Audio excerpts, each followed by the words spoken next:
My name is Troy Thomas. I'm an ESOL teacher at West Bainbridge Elementary School.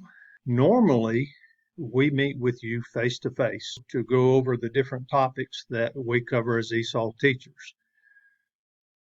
One of the things we will be discussing today are the teacher brochure and our teacher magnets, our access scores, our TPCs, which are essentially our accommodation sheets for ESOL students, and the can-do descriptors, which teachers get if they serve ESOL students. We'll also be talking about our academic language cards and a new program we began last year called Spectacular Speakers and Writing Rock Stars.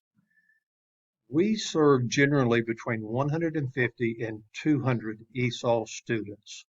There are 6 teachers in the system: Lindsay Jarrett at the high school, Joseph Sarpong at Hutto and the middle school, Candace Murkison at Potter Street Elementary, Vivian Burke at Jones Wheat Elementary, Charlotte Thomas at John Johnson Elementary, and Troy Thomas at West Bainbridge Elementary. You will hear a lot of topics discussed in this video, but as always, if you have questions, concerns, or need clarification, please see the ESOL teacher at your school. Hello, my name is Candace Murkison. I'm an ESOL teacher at Potter Street Elementary School. An EL learner is a student whose primary language is something other than English. The English speakers of other languages, those are the classes, the educational support programs that we provide. Just because a student is EL does not mean that they're ESOL. That does not mean that they're going to be in that class, but it does mean that their primary language is something other than English. English language proficiency is how competent they are in the English language. And the testing participation committee is the TPC, that is the accommodation plan. It's basically our form of like an IEP. It gives them accommodations in the classroom as well as during testing. ELM, you may see that in Infinite Campus. That means that they're monitored. They have to be monitored closely for 4 years. We will be able to bring them back into service if they're struggling within 2 years, if we deem that it is indeed a language issue. However, just because they struggle does not necessarily mean that it falls back on the language. They could just be struggling in reading or math or whatever it is, just like any other child would. ELF is another code that you may see in Infinite Campus. That means that they were an English language learner formerly. They have surpassed the 4-year mark. Federal and state laws require that we have to identify students, and the way that we determine eligibility is that when a student enrolls in Decatur County school system, their parent fills out the home language survey. Any language other than English on the home language survey, they're an automatic referral to an ESOL teacher at your school. Just because they are a different ethnicity does not necessarily mean that they're eligible. There's a purple sheet that we use. It's the student recording form. Those are to be completed each 4.5 to 9 weeks. There is a request for translator card to ask for or to get. The parent would just bring that with them to a meeting if they needed it, so that we would know that they need a translator. Decatur County offers a phone translation service via Language Line. There's a folder in the intranet for the instructions on how to use it. This can be used on any phone device. And there are teacher magnets that contain the ESOL contact information for the ESOL teacher at your school. It has their phone number at school as well as their email address. Vivian Burke, Jones Wheat Elementary. I'm going to talk about the WIDA access test. All schools are required to monitor progress in the acquisition of English and provide appropriate instruction in an ESOL class. The WIDA access is a statewide assessment adopted by the Georgia Department of Education. The access measures English proficiency rather than academic achievement. This test is administered to all students who are currently eligible for EL service, whether they are in an ESOL class or not, during the designated testing window from January to March. Continued eligibility is then determined and notification occurs before the end of the school year. Displayed on the screen is the WIDA score report.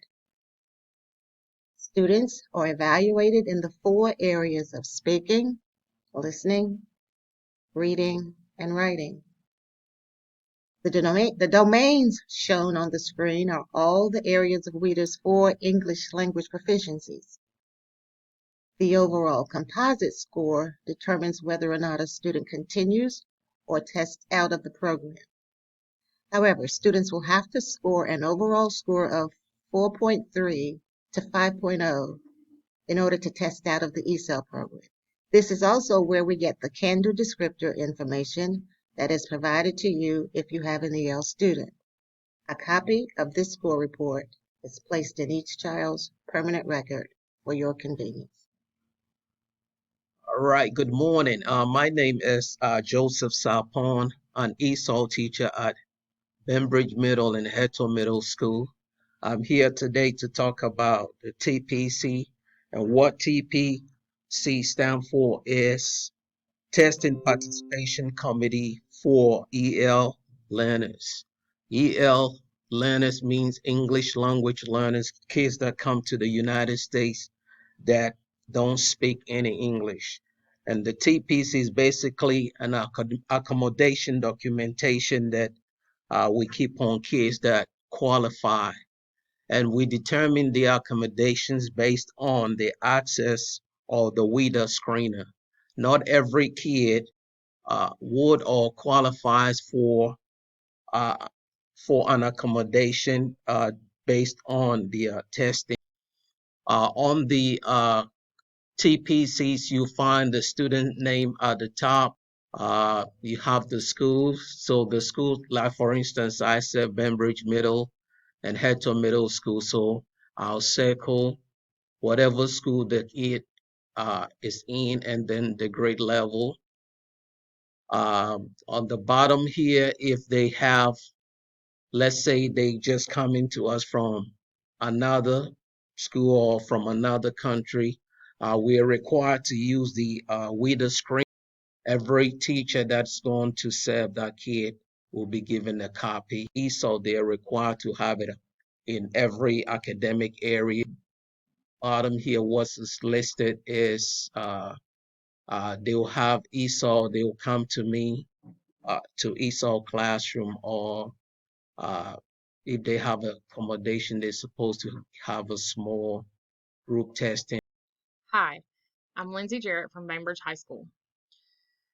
The way we figure out which type of accommodation is by using multiple influences and multiple data points to be able to provide them with the best possible way to access their intelligence. One of the data points is, like Ms. Murkison said, the purple RTI form that we send out at the 4.5 and 9 week mark. At the high school, it's the Google form that you get via email. So we ask for your input. We ask for what you're seeing in the classroom. This form also allows you to tell us if the accommodations that we gave are working or not working. The summative data point that we use is the access score. And the access score is plotted onto this can-do descriptor chart that WIDA has provided. Looking at accommodations, you have domains: listening, speaking, reading, and writing. So if they are low in the reading section, but they're high in the listening section, then that means that they're very good at processing information while listening to it, but not so good at reading it and comprehending it on their own. So one of the accommodations that we might give them might be read aloud, where they're getting somebody else to read it to them so that they're listening to it. The other good use about these can-do descriptors is that it differentiates your lesson plans for you. So if you've got a particular assignment that is going to go into one of these domains, the listening, the speaking, the reading, or the writing, You can look on this can-do descriptor, figure out where your child is, your student is. Let's say you've got Jose on level 3. Well, Jose can match main ideas aloud just from listening to what you said. You can expect those 3 things out of him depending on what you're asking him to do. Now, the way that you differentiate this, obviously this is what he can do, right? So the way that you differentiate this is you go to the level 4 box and figure out if there's a couple of things out of the level 4 line or the level 5 line that you want. Level 5 obviously is challenging him. Level 4 is where we want him to go because we want him to show growth. You take those statements out of those boxes and you figure out which one would match your lesson or what you're wanting the kids to do. Same thing in the speaking level. If you've got a child that's in level 2, you look at what level 2 says, and again, this is something that they can do. So they've already proven that they know how to do what's in level 2's boxes, so our job is to push them to level 3, level 4, level 5, right? Then this is the reading and the writing section of it. Same kind of thing, the way that you use this, you see where your student falls on your can-do descriptor. It allows you to figure out what they know. It allows you to differentiate. And then it allows you to help us create our spectacular speakers and our spectacular writers, which Troy Thomas is about to talk about. The ESOL team examined the results of our access scores. What we found was that our speaking scores and our writing scores were the lowest of the 4 domains. So we decided to purchase a supplemental program called Finish Line, which would help specifically with these 2 domains on the access. At each individual school, each individual teacher designed supplemental programs on top of that to address these 2 weaker areas. We charted each student's individual growth throughout the year and then compared access scores from last year to this year. As a result, our students showed tremendous growth in the area of writing or speaking. I would suggest to check with your ESOL teacher for supplemental ways or hints that helped us with our students.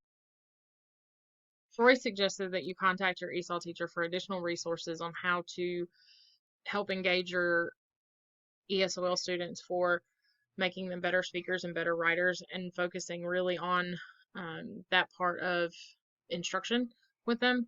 One of the resources that we have that we use are the Language for Academic Discussion and Collaboration cards that we got from Kate Kinsella. Every teacher in Decatur County got a class set of these cards. If you did not get a class set, then please let us know, but especially now with the way that we are having to digitize everything, I would like to show you how to use these, even though we may be on the computer, or even though a lot of your students are going to be on the computer and you're trying to minimize sharing. What you can do is you can go to the Decatur County website, you scroll down all the way and you hit the little person. This is the signing into our intranet, and this is where our cards are located, is on the intranet, so it's constantly available to you. The cards are in a PowerPoint format, and I'm going to show you how to change that into a PDF format so that your students can't change them. Scroll down to the very bottom of the central one. You have all of these additional resources. If you click on Language for Academic Discussion and Collaborations cards, it will give you a PowerPoint to open up. Click Enable Editing to be able to go to the Save As. And then right here where it says PowerPoint Presentation, if you will click the down arrow, you can get it into a PDF form where they're just going to open it up and it's not going to allow them to do anything with it. They're only going to be able to see it. They can zoom in on it, they can download it, but it will not change what it looks like. So if you want to put this in your Google Classroom as an extra resource for your class, when they can click on that particular resource when you want them to have a discussion about a topic, or if you want them to have a certain discussion with you in the way that you want them to speak, then they can open up the PDF rather than the actual PowerPoint. Okay. So the way that these cards are effective is because it gives them sentence starters. There's several times where we stop as humans and we don't really know what we're trying to say or how we're trying to say it. This card not only switches their gears into, okay, I am in school, I have to be a scholar. I am in an academic setting, so I need to switch my brain to academic sentences. And that's what these cards are good for, because it allows them to switch off social register and puts them into the academic register. The cards are broken into different sections, as you can see. We know right now people do not know how to deal with somebody that disagrees with them. And so if we want them to be able to shift that mindset and be able to agree with somebody who has a differing opinion, then we can use number 5 to kind of guide that conversation and practice those interactions. There is a second version of the card on the website, Academic Interactions Bookmark. This is what it looks like. I'm going to go ahead and pull it up for you. This is just a shorter version of it where you can fold it and again it becomes a bookmark. And it's got some different levels to it.